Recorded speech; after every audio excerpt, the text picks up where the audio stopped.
Come on Let's close the door! Lucius is outside walking. They're coming. He's inside safe somewhere, please! Close the door! He'll come back to make sure we're safe. Ivy, please!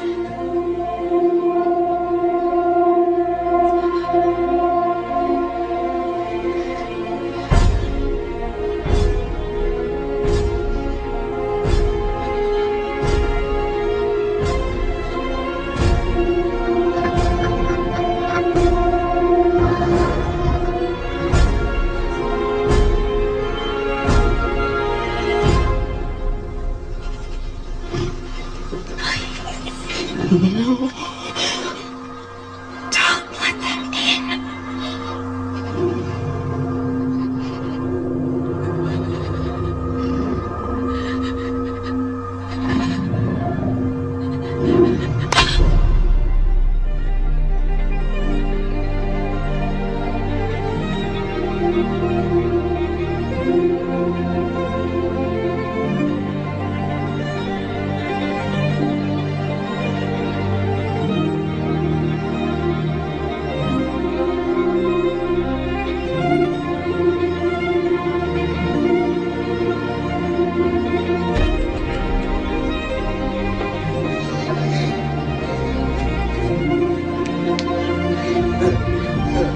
Come on.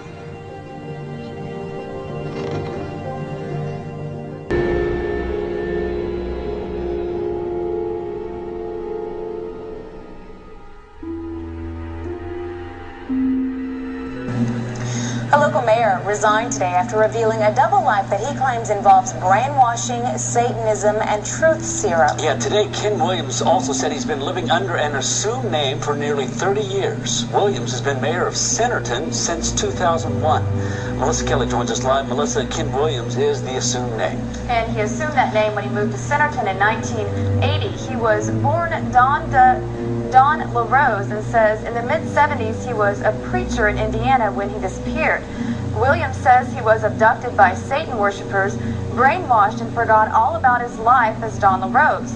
He says his memories as Don LaRose were lost until he was given a truth serum injection. When he got parts of his memory back, he says he realized he had a wife and 2 kids, but decided to leave and take on a new identity to protect them. Today, residents of Centerton learned his story of leading a double life, and Ken Williams turned in his resignation as mayor. By mid-morning in Centerton, a newspaper was tough to find. People across town were trying to get their hands on the front page. I didn't know what to think. I met the gentleman, and I had no idea he was leading a double life. People want to know why Ken Williams has lived 27 years under an assumed name. Williams says he had to leave his former life as Don LaRose. I had a choice. The choice was to watch my family killed in front of my eyes, or to go with these people. And I chose instead to run. He wouldn't explain who he was running from, but says he was brainwashed. I had had multiple shock treatments. It took about 5 years to get most of my memory back. Don LaRose eventually took on the identity of Bruce Kent Williams, the name of a man who died in a car accident in 1958. I don't know of any laws that I've broken.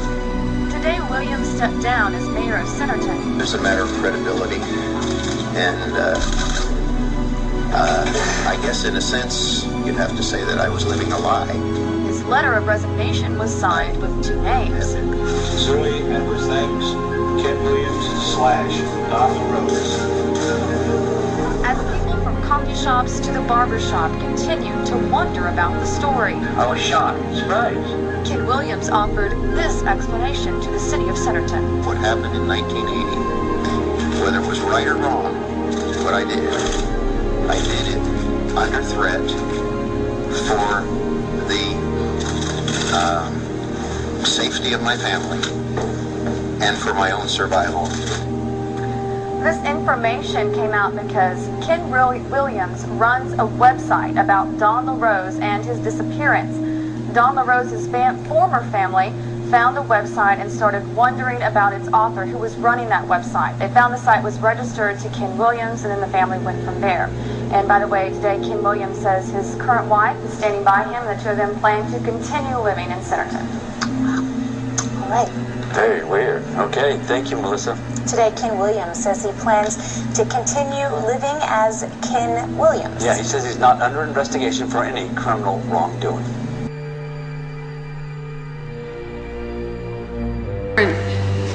Organizations that are affected with mind control, that we cannot be misled into believing that it's just one particular group of people or another. We can't even say that this is Democrats or Republicans. No. This has nothing to do with party lines. What it has to do with is a New World Order agenda. When I was under mind control, before I was rescued and my mind and my memory restored, I was totally robotic. I had no ability to think for myself. I had no ability to question or to reason. I could only do exactly what I was told to do.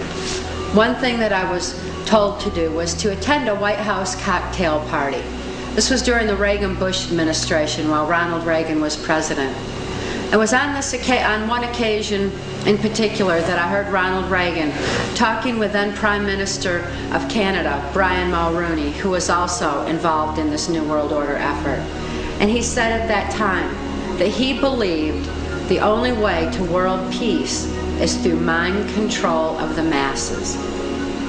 This is terrifying in proportion, especially when, having experienced mind control, I know that there is no peace of mind under mind control. Without free thought, there's no free will.